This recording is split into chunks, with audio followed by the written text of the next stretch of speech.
அன்பார்ந்த YouTube channel நேயர்களுக்கு என் வணக்கத்தை தெரிவித்துக் கொள்கிறேன். ஒவ்வொரு வாரமும் நான் வீடியோ இப்போ போட்டுட்டு தான் இருக்கேன். ஓரளவுக்கு உங்கள் ஆதரவு இருக்குது. இருந்தாலும் இதை சப்ஸ்கிரைப் பண்ணுங்கள், இந்த வீடியோவை லைக் பண்ணுங்கள், கமெண்ட் பண்ணுங்கள். உங்கள் ஆதரவு தான் எங்களுக்கு முக்கியமாக தேவை அப்படிங்கிறத சொல்லிவிட்டு இந்த பலன்களை அப்படிங்கிறத சொல்கிறேன். ஒரு ஜாதகத்தில் எல்லாருமே யோகம் தோஷம் அப்படிங்கிற நிலையை பற்றி தான் அதிகமாக கேட்குறாங்க. அது இன்னைய நிலைமையில் பெரும்பாலான இளைஞர்கள் பிரச்சனை திருமணம். என்னுடைய திருமணம் காதல் திருமணமா அல்லது கலப்பு திருமணமா அல்லது பெற்றோர்கள் பார்த்து வைக்கப்படும் திருமணமா அல்லது என்னுடைய திருமணம் எப்பொழுது நடக்கும், திருமண வாழ்க்கை எப்படி இருக்கும் அப்படிங்கிறத பற்றி தான் பெரும்பாலான பெற்றோர்கள் கவலையும் அதுதான், இளைஞர்கள் கவலையும் அதுதான். அதற்கு அடுத்தபடியாக நல்ல உத்தியோகம்.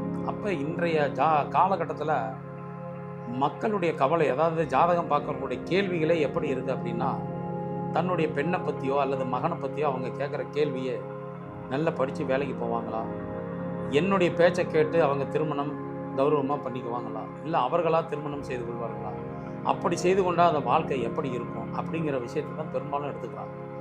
சரி, இதெல்லாம் இன்னைக்கு காலகட்டம், இன்றைக்கி கால தர்மம் அல்லது மக்களுடைய பழக்க வழக்கம் இப்படி ஆகிடுச்சு, அதனால் காதலிக்கிறதெல்லாம் ஏற்றுக்கிறாங்க பெற்றவங்க, காதல் பண்ணுறதுங்கிறது ஒரு நடைமுறை சம்பவம் ஆகிடுச்சு அப்படின்னு எடுத்துக்கிறதா, இல்லை இதுக்குன்னு ஏதாவது ஒரு கிரக நிலைகள் இருக்கா? ஒரு கிரகம் யார் வாலிபத்தில் அல்லது இளமை காலத்தில் ஏதோ ஒருத்தர் ஒரு பெண் மேலே ஆசைப்படுறாங்க, ஒரு பெண் ஆண் மேலே ஆசைப்படுறாங்க, எத்தனை பேருக்கு அந்த ஆசை நிறைவேறுது அல்லது அந்த ஆசை நிறைவேறவே போயிடுது, இல்லை எத்தனை பேர் காதலில் போராடி ஜெயிக்கிறாங்க, இந்த காதலை உண்மையாக காதலிக்கிறவங்க அப்படிங்கிற விஷயம்லாம் எப்படி வருது, அல்லது இவங்க ஏதோ அந்த ஒரு நேரத்துக்காக இருந்துட்டு மறந்துட்டு அடுத்த வாழ்க்கை அமைச்சதுன்னா கிடைச்ச வாழ்க்கையை வச்சு சந்தோஷப்பட்டுக்கிட்டு கடந்த கால வாழ்க்கையை மறந்துடுறாங்க அப்படிங்கிற அமைப்புகள்லாம் ஏதோ ஒரு கிரகம் காரணம் இருக்கும். எல்லாத்துக்குமே சம்மந்தப்பட்டவங்களுடைய மனசு அல்லது அவர்கள் வளர்ந்த சூழ்நிலை அல்லது அவங்களுக்கு அமையக்கூடிய சந்தர்ப்பங்கள், அதை பொறுத்து தான் இந்த விஷயத்தில் வெற்றியா தோல்வியா அப்படிங்கிறது அமையுது. சரி, ஜோதிட ரீதியாக இதற்கு என்ன காரணம் அப்படிங்கிறத நாம் பார்த்துக்கணும். ஒருத்தனுக்கு காதல் வயப்படுறதுக்கு ஆணோ பெண்ணோ அப்படிங்கிறதுக்கு சுக்கிரன் நல்ல நிலைமையில் இருக்கணும், சந்திரன் நல்ல நிலைமையில் இருக்கணும். சுக்கிரனும் சந்திரனும் நல்ல நிலைமையில் தொடர்பு இருந்து பலமாக இருந்துட்டா, அதை குரு பார்வை அல்லது குரு பலமாக லக்ன ராசியை பார்த்துட்டா அவர்கள் காதல் உண்மை காதல் அல்லது காதல் நிறைவேறும் அப்படிங்கிறத எடுத்துக்கலாம். இந்த மாதிரி இருப்பவங்கள்லாம் காதல் போராடி காதல் வாழ்க்கை வாழ்ந்து கடைசி வரைக்கும் சமுதாயத்தில் நல்ல முறையில் வாழ்ந்து காட்டுவார்கள். அதுக்கு அவர்களுக்கு சுக்கிரனும் சந்திரனும் பலம் பெற வேண்டும், குரு லக்னத்தை பார்க்க வேண்டும். பொதுவாக குறிப்பிட்ட லக்கணத்துக்கு காதல் வருமா, குறிப்பிட்ட லக்கணத்துக்கு மட்டுமே இந்த லக்கணத்தில் பிறந்தவங்க அல்லது இந்த ராசியில் பிறந்தவங்க அதிகம் காதல் வயப்படுவார்கள் அப்படிங்கிறதுக்கு ஏதாவது அமைப்பு இருக்கா அப்படின்னாலும் சொல்லலாம். இப்போ உதாரணத்துக்கு ரிஷப லக்கணம், ரிஷப லக்கண அதிபதி அப்படிங்கிறது பார்த்துக்கிட்டிங்கன்னா சுக்கிரன். ஒருத்தருக்கு சுக்கிரன் லக்கணத்தில் இருந்து அங்கே சந்திரனும் சம்மந்தப்பட்டுட்டா அது பெண் ஜாதகமாக இருந்தால் கேட்க வேண்டியதில்லை, அந்த பெண் மாபெரும் அழகி நல்ல அழகியாக இருப்பாள். அதை செவ்வாய் பார்த்துட்டா நிச்சயமாக அவர்கள் திருமணம் காதல் திருமணமே. அவர்களுக்கு வரக்கூடிய கணவன் அழகானவனாக லட்சணவனாக வருவான் அப்படிங்கிறதையும் எடுத்துக்கலாம். சரி, இந்த காதல் வெற்றியில் முடியுமானா அப்போ அந்த லக்கணத்தையோ 7ஆம் பாவத்தையோ குரு பார்த்துட்டா நிச்சயமாக அவங்க காதல் வாழ்க்கை இனிப்பாகவே இருக்கும், கல்யாண வாழ்க்கை சிறப்பாகவே இருக்கும். இதை இந்த லக்கணத்தையோ அல்லது ராசியோ, லக்கணத்திலேயே சுக்கிரன் லக்னாதிபதி வலுத்திருக்காரு, சந்திரனும் அந்த இடத்துல வலுத்திருக்கா, அப்போ லக்ன ராசி ரெண்டும் ஒன்று தான். அப்போ அந்த இடத்துல குரு பார்வை அப்படிங்கிறது எந்த மாதிரி இடத்துல இருந்து இருக்கும் அப்படின்னா, மகரத்தில் இருந்தால் குரு நீச்சம், அந்த 5ஆம் பார்வையாக லக்கணத்தை பார்க்க நீச்ச குரு பார்வை அப்படின்னு. அதே விருச்சிகத்தில் இருந்தால் குரு பலமாக இருந்து பார்க்கும் அப்படிங்கிறது. அப்போ அதுக்கு அடுத்தது கன்னியில் இருந்தால் குரு அந்த லக்கணத்தை பார்க்க. அப்போ இந்த ரிஷப லக்கணத்துக்காரர்களுக்கு குரு கன்னி அல்லது விருச்சிகம் அல்லது மகரம், இந்த 3 இடங்கள்ல இருந்து பார்வை செய்யும் பொழுது இந்த காதல் அவர்களுக்கு இனிமையானதாக இருக்கும். இதே விருச்சிக லக்கணத்தில் குரு இருக்கிறப்போ காதல் திருமணம் செய்தாலும் சரி, திருமணம் நடந்தாலும் அவர்கள் வாழ்க்கையில் ஒரு நம்பிக்கை துரோகத்தை நிச்சயமாக சந்திப்பார்கள். இதை நான் பல மேடைகள்லையும் பல ஜோதிட விவாதங்கள்லையும் இந்த கருத்தை நான் சொல்லியிருக்கேன். சமசப்தமாக குரு சந்திரன் இருந்தால், அது 7ஆம் பாவம் லக்னத்தில் தொடர்பு கொண்டால் அவர்கள் திருமண வாழ்க்கையில் ஒரு பெரிய மாபெரும் பிரச்சனையை சந்திப்பார்கள். அது திருமணம் நிச்சயிக்கப்பட்ட காலத்திலிருந்து நடக்கலாம் அல்லது திருமணம் நடந்த பின்னும் நடக்கலாம், காதலிலும் நடக்கலாம். ஆனால் நிச்சயமாக அந்த நம்பிக்கை துரோகத்தை அவர்கள் சந்தித்தே தீர்வார்கள். இப்படிப்பட்ட அமைப்புள்ள ஜாதகத்தை யாராவது நான் அந்த மாதிரி சந்திக்கலைங்க, எனக்கு நான் வாழ்க்கை நல்லாவே இருக்குது, நான் கண்டிப்பாக நம்பிக்கை துரோகத்தை சந்திக்கலைன்னு என்கிட்ட சொல்லுங்கள், அதுக்கு நான் விளக்கம் தரேன். அப்போ இந்த அமைப்பு ஏன் ஏற்படுது அப்படின்னா, இந்த குரு சந்திரன் அப்படிங்கிற விஷயத்துக்கு ஒரு பெரிய கதை உண்டு. இந்த குரு சந்திரன் சமசப்தமாக இருந்தால் என்ன பிரச்சனை அப்படிங்கிறதுக்கு இந்த கதையை ஒரு 5 நிமிஷம் கூர்மையாக நல்லா கூர்ந்து கவனிங்க. இந்த கதை எதுக்கு சொல்லப்பட்டிருக்கு அப்படின்னா, கிரகங்களுக்கு உருவம் உண்டா அல்லது கிரகங்கள்லாம் மனிதர் மாதிரி வாழ்கிறாங்களா அப்படிங்கிறதுக்காக அல்ல. இந்த கிரகங்கள் இந்த நிகழ்வில் இருந்தால் இப்படிப்பட்ட விதி நடக்குங்கிறதுக்கு இந்த மாதிரி ஜோதிடத்தில் கதைகளை உருவாக்கியிருக்காங்க. புராணங்களில் உருவாக்கப்பட்ட கதைகளுமே எல்லாமே கிட்டத்தட்ட அப்படி தான் சில சம்பவங்கள் எல்லாம். அந்த காலத்தில் ஜோதிடம் உருவான கலை, ஜோதிட கலை உருவான காலத்தில் ஓலைச்சுவடிகளில் எழுதுனாங்க, அப்போ பாட்டாக எழுதுனாங்க, செய்யுள் வடிவத்தில் எழுதுனாங்க, கதைகளாக சொல்லி வச்சாங்க. சந்திரனுக்கு 27 மனைவி, அதில் ரோகிணி மேலே தான் அந்தமனுக்கு பிரியம் அப்படிங்கிறத உருவாக்கி வைக்கப்பட்ட விஷயங்களும் இப்படித்தான். அதாவது 27 நட்சத்திரங்களில் சந்திரன் பிரவேசம் செய்வான், அதில் ரோகிணியில் உச்சம் பெறுவான், அல்லது ரோகிணி அவனுடைய சொந்த நட்சத்திரம். இப்படிப்பட்ட அமைப்புகளை நினைவில் வைத்துக் கொள்வதற்காக அந்த காலத்தில் இப்படி ஒரு கதையை உருவாக்கி வச்சுருக்காங்க. இப்போ ஒவ்வொரு கிரகங்களுக்கும் ஒரு கதை உண்டு. இதில் இப்போ இந்த குருச்சந்திர யோகத்துக்கு ஒரு கதை. இந்த கதையை நீங்கள் ஞாபகம் வச்சுக்கிட்டிங்கன்னா உங்களுக்கு இதில் நான் சொல்கிற விஷயம் கண்டிப்பாக புரிய வந்துடும். இதை கொஞ்சம் கவனமாக கேளுங்க. ஒரு பெரிய குரு வீட்டில் ஒரு நிகழ்ச்சி நடக்குது.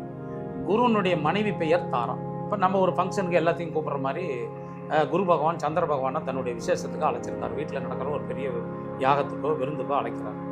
அப்போ அந்த இடத்துக்கு சந்திரன் போகிறார். சந்திரனுடைய பேர அழகனை மயங்கின அந்த அழகில் மயங்கிய குருனுடைய மனைவி தாரா சந்திரனுடைய பிறப்பு போயிடுறான். குரு துரோகம் செய்து விடுகிறாள். சந்திரன் குரு துரோகம் செய்து விடுகிறான்.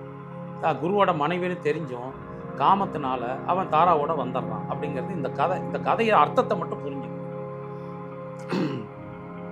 அப்போ அந்த பெண்ணை கூட்டிக்கிட்டு தான் வாழ்க்கை நடத்த ஆரம்பிச்சிடுறான். சில காலம் உடனே ஒரு மனைவி இல்லாமல் பிரகஸ்பதி குருவானவர் தான் ஒரு மனைவி இல்லாமல் இருக்கக்கூடாது. அப்போ மனைவி இல்லாமல் இருந்தால் அவர் சில காரியங்களை செய்ய தகுதியற்றவர்னு சாஸ்திரம் சொல்லுகிறது. அதனால் அவர் தெய்வங்கள்கிட்ட முறையிட்டு சமாதானம் பேசி எல்லாருமே போய் சந்திரன்கிட்ட பேசி தாராவை குருவோட அழைச்சிட்டு வந்துடுறாங்க. குரு வீட்டுக்கு வந்தோடனே சில காலத்தில் ஒரு குழந்தை பிறக்குது. இப்போ கர்ப்பமாக இருக்கப்போ குரு கேட்குறாரு, இந்த கர்ப்பத்துக்கு யார் காரணம் அப்படின்னா. கடைசி வரைக்கும் தாரா சொல்லவே இல்லை இந்த கர்ப்பத்துக்கு யார் காரணங்கிறது. எதுவுமே சொல்லப்படல. ஒரு குழந்தையும் பிறந்த அவ்வளவு அழகாக பிறக்குது. ஆனால் ஒரு அவலட்சணமாக பிறக்கிறது. அதனால் இந்த குழந்தைய தூக்கி அந்த அம்மா குப்பை தொட்டியில் வீசிடுறாங்க. இது கதை, அதாவது புராணங்களில் சொல்லப்பட்ட கதை, கிரகங்களுக்காக உருவான கதை. ஆனால் இன்றைக்கி குப்பை தொட்டியில் குழந்தை வீசுறதெல்லாம் சாதாரணமாக நடக்குது. அதில் நம்ம இன்றைக்கி பேப்பரில் பார்க்குறோம், இப்படி பிறந்த குழந்தை அங்கே வீசினாங்க, இங்கே வீசினாங்க அப்படின்லாம் படிக்கிறோம். ஆனால் இதுக்கு புராணத்திலேயே அந்த காலத்தில் சொல்லியிருக்காங்க. ஒருவேளை இப்படி நடக்குங்கிறதுனால இப்படி சொன்னாங்களா, இல்லை இப்படிலாம் நடக்கலாம் அப்படிங்கிறத இந்த கதையை சொன்னாங்களா, இல்லை இந்த குருச்சந்திரன் இணைவு இருந்தால் இப்படிப்பட்ட சம்பவங்கள் அந்த ஜாதகர் வாழ்க்கையில் நடக்குங்கிறதுக்கு சொன்னாங்களா, அது அவர்களுக்கு தான் தெரியும். ஆனால் இந்த குழந்தை ரொம்ப அறிவாற்றலோடு பிறந்திருக்கு. ஆனால் கொஞ்சம் அவலட்சணமாக பிறந்தது. அந்த குழந்தை தான், அந்த கிரகம் தான் புதன் அப்படிங்கிற விஷயத்தை ஜோதிட சாஸ்திரத்தில் சொல்கிறாங்க. அதனால தான் சந்திரனின் மைந்தன் புதன் அப்படிங்கிறாங்க. அதனால தான் சந்திரன் புதன் சேர்க்கை இருந்தாலும், குரு சந்திரன் சேர்க்கை இருந்தாலும், குரு சந்திரன் புதன் இருந்தாலும் அங்கே அறிவு அழகு எல்லாம் செயல்படும். ஆனால் அங்கே ஒரு நம்பிக்கை துரோகம் இருக்கும். இது குரு சந்திரன் புதன் இணைவு. பெரும்பாலும் சந்திரன் புதன் இணைந்திருந்தால் நல்ல சிறப்பான அமைப்பெல்லாம் உண்டு. எழுத்தாற்றல், நினைவாற்றல், கற்பனை வளம். கவிஞர்களுக்கெல்லாம் பெரும்பாலும் புதனும் சந்திரனும் சம்மந்தப்பட்டிருக்கு. அறிவு, ஆற்றல் இவர்களுக்கெல்லாம். இப்போ இந்த தொடங்கின விஷயத்துக்கு வருவோம். குரு சந்திரன். அப்போ இந்த இடத்துல அந்த நம்பிக்கை துரோகம், குருவனுடைய மனைவி, குருவனுடைய சீடன் சந்திரன், குருவனுடைய மனைவி தாரா, இவர்கள் மூவர்களுக்குள்ள நடந்த நம்பிக்கை துரோகத்தை சுட்டி காட்டுவது இந்த தலம். அதனால தான் இந்த குருவும் சந்திரனும் சமசப்தமாக இருக்கும் பொழுது அந்த குருவிற்கு அந்த சம்பவம் நினைவுக்கு வரும். அந்த குரு சந்திரனை சமிப்பார். அப்போ அந்த குரு துரோக யோகம் அங்கே வரும். அப்போ அந்த குரு சந்திர யோகம் யாருக்கு இருக்கிறதோ அந்த இடத்துல அவர்கள் குரு துரோகியாகவோ நம்பிக்கை துரோகியாகவோ, அவர்கள் குடும்பத்தில் ஒருவர் குரு துரோகம் செய்தவர்களாகவோ நம்பிக்கை துரோகம் செய்தவர்களாகவோ நிச்சயம் இருப்பார்கள். இந்த விதி மாறவே மாறாது.